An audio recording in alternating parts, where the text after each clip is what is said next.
Well, speaking of this whole messaging, the debacle from the Biden administration, remember that whole Trump Mar-a-Lago raid the other week? When Trump's like, they raided my house. What the hell are they doing? Why are they going through Melania's underwear drawer? Huh? You sickos, you freak, you fanatics, Democrats. Like, the whole Mar-a-Lago raid took place, right? And then everybody's wondering, going, okay, well, why the hell are you doing this? Has never happened before. What are you thinking? You would have to know that there's going to be backlash because this has never happened before. It doesn't look good. Trump's most likely going to run in 2024. We all figure it's going to happen. And so you're conducting this raid. It better be something good. You better have found what you needed. But they're going to do this off of one affidavit. One. Whereas we just went through an entire election where they're handing out ballots like they're fucking hotcakes, excuse my French, and just voting 3 times, voting 5 times, voting twice, voting where there's no property on site and somehow somebody's registered at that property. I mean, y'all saw 2,000 Mules. There is some credibility to what Dinesh D'Souza did on there, 100%. My problem is this. There was thousands of affidavits, thousands of things that people saw and heard.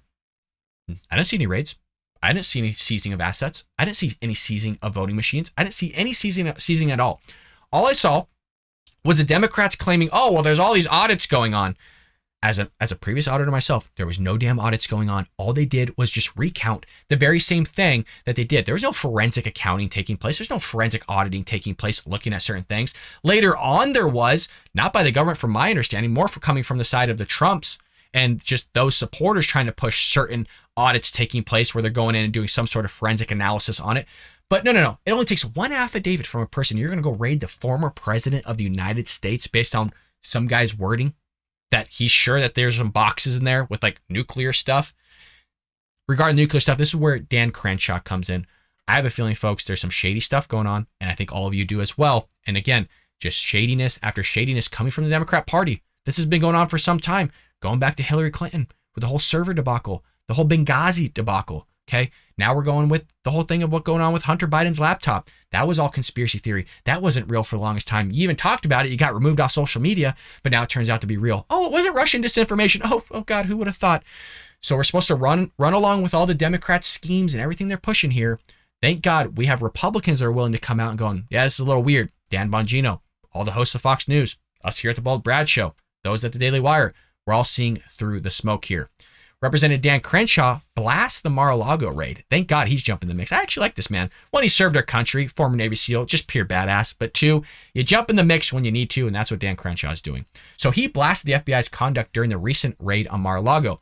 He appeared on CNN State of the Union Sunday. Crenshaw said the FBI took extreme measures to extract classified documents from former President Donald Trump's Florida estate earlier this month. Mind you, Donald Trump and his team were following along. They were listening and abiding to what the feds wanted, the National Archives, supposedly, which this is all about. So they were listening to them, they were cooperating, they're doing what they need to do, and it wasn't good enough. You still have Merrick Garland sitting 2 weeks plus on knowing that this stuff wanted to happen, meaning the FBI wanted to raid and look for all this stuff. And if it was actual nuclear weapons, nuclear codes, whatever it may have been, you're telling me that you're going to wait 2 to 3 weeks and go, I think today's a good day. Let's go ahead and raid him today. I don't know. Sounds a little fishy to me. Crenshaw said that the raid on Mar-a-Lago was completely unwarranted, given that Trump had been complying with federal officials for some time. He also dismissed the idea that Trump was holding classified materials related to nuclear weapons in boxes of documents that FBI seized. Quote, I'm not one to withhold criticism and even make my own side mad.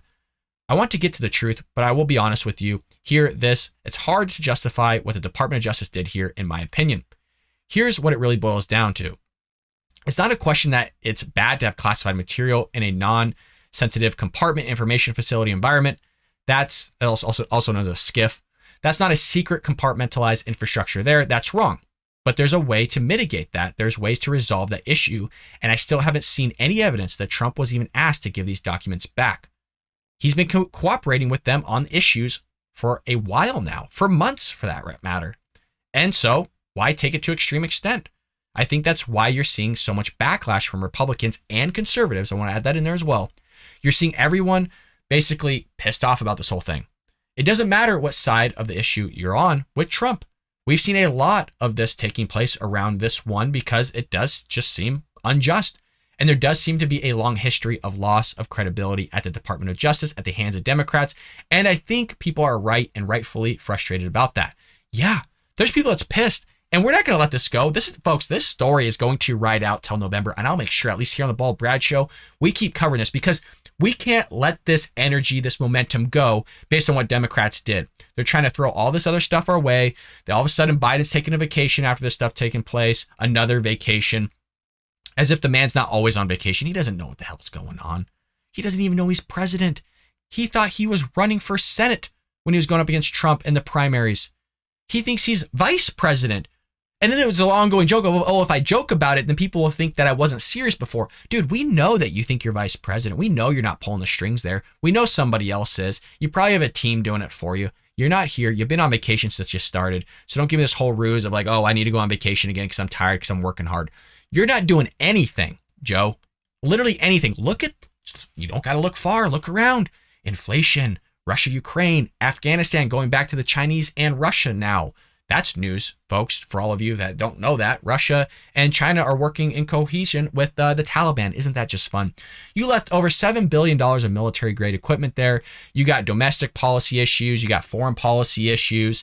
I mean, the list goes on and on and on. So, but he needs a vacation, you guys. He's working so hard, just so hard. Dan Crenshaw goes on here and says, this is a very unprecedented measure. And you know that when you are going after an ex-president who may run again, this is automatically political. You cannot separate the legal aspects from this political aspects around it as well. You can't. And it doesn't seem to me there's actual responsibility as a result of that. Tapper pressed Crenshaw, noting that at least one of Trump's lawyers had signed a written statement to the Department of Justice saying that all classified material had been returned to the federal government. Quote, lawyers did sign that document that they have nothing left, Crenshaw replied. Now, that's either a huge mistake on the lawyer's part, but even if it's nefarious, then why not say, hey, we don't believe you. Now let us come back. Let's go through these boxes again. Do any of us really believe Donald Trump is reading nuclear secrets at his bedside at night? And that is the thing there. I think that more than anything that Dan Crenshaw said, that sentence has it. Do any of us really believe that Donald Trump is reading nuclear secrets at his bedside at night? I don't think so. I don't think so at all. But the Democrats probably do. The Democrats think this man is like so evil. They have this like image in their mind that he's so evil. I don't even think Hillary Clinton is that evil. Like, there's a side of her where I know she's going to family functions. She's probably a nice lady with family functions. I know some of you might be like, Brad, what the hell are you talking about? No way in hell. Look, I'm sure she's delightful with her family. Same way Joe Biden, I'm sure, is delightful with his family. I'm sure he cares about his son tremendously. I'm sure he cared a lot about his son that passed away. I'm sure he cares a lot about his wife. Like, these people are human beings. We see them in the public and we make fun of them. I do it all the time here on the Bald Brad Show. But they are still people. That's kind of, in my opinion, that's built into the cake, which is why I don't talk about it a lot here on the show. Like, they're still human beings. I think they make asinine decisions and stupid decisions, but they still are people. So I'm able to separate of like, I don't think they're just wholeheartedly like just evil and just fully corrupt. There is that side of family behind that as well, I think. And I also think they have true good intentions in their mind. I think their true intentions are batshit crazy, but I do believe that they think they have good intentions. Democrats don't want to sit there and adjust going, okay, well, maybe Trump said this for this reason, right? When he was like, oh, well, it's in China. It came from Wuhan. It's not racist, not xenophobic. It's from China. They go, oh my God, this guy's racist. This guy's crazy. What a racist. But they don't look at the aspect of like, well, he employs a ton of black people. He employs thousands of Mexican people and Asian and all sorts of ethnicities. Partied with black people his entire life. No issues then. So, I mean, there's all these things of like, why don't you just look back at history of what this man has done and you're going to sit there and just say all these things? So you guys, I think, are picking up on what I'm saying. I'm not saying it's black and white. I'm saying it's very gray on how we should view people. But Democrats just look at it very black and white. I'm like, look, this man is just sitting at his bedside reading nuclear codes. Oh my God, he should be in jail because he has nuclear things at his home. It's like, we don't know what the hell was at his house. Nobody said anything so far. We still don't know anything, which we should. And they're like, oh, well, let's just release the documents. But we're going to redact them. Why release them anyways? There's not going to be any names. There's not going to be anything important that we're going to be able to get out of it. Maybe like one or two things max. We don't know what the hell's going on. And they're not releasing this for a multitude of reasons, but also one of which it probably is going to make them look very bad. And I'll tell you why. If this was as serious as they say it is, serious enough where you need to send in the FBI 31 plus agents to rummage through Melania's clothing, her freaking underwear drawer, whatever it may have been, right? Probably didn't really go through those things. It's more of a joke than anything. You're going to sit there and say this is this serious, but then you're going to sit on it for multiple weeks and make it before you make a decision. This is coming from Merrick Garland. how is it that serious then? If it's like, whoa, we need to go raid a former president, something that's never happened before, we're gonna get super bad press about this. It's gonna look, the optics are just gonna look terrible. If it was that serious, you would have done it in a heartbeat, but you didn't. You sat on it for 3 weeks to make a decision. And then you were still dumbfounded at the fact that there's backlash about it. So you had to come out and get a whole press conference, which you're shaking in your little boots, Merrick Garland, reading off a teleprompter, better than your boss, might I add. You actually did a very good job reading from your teleprompter. But this is just terrible optics, and we're not going to stop covering it here on the Bald Brad Show until November is done. So get ready for another 4 months of this, somewhere around there, 4 or 5 months.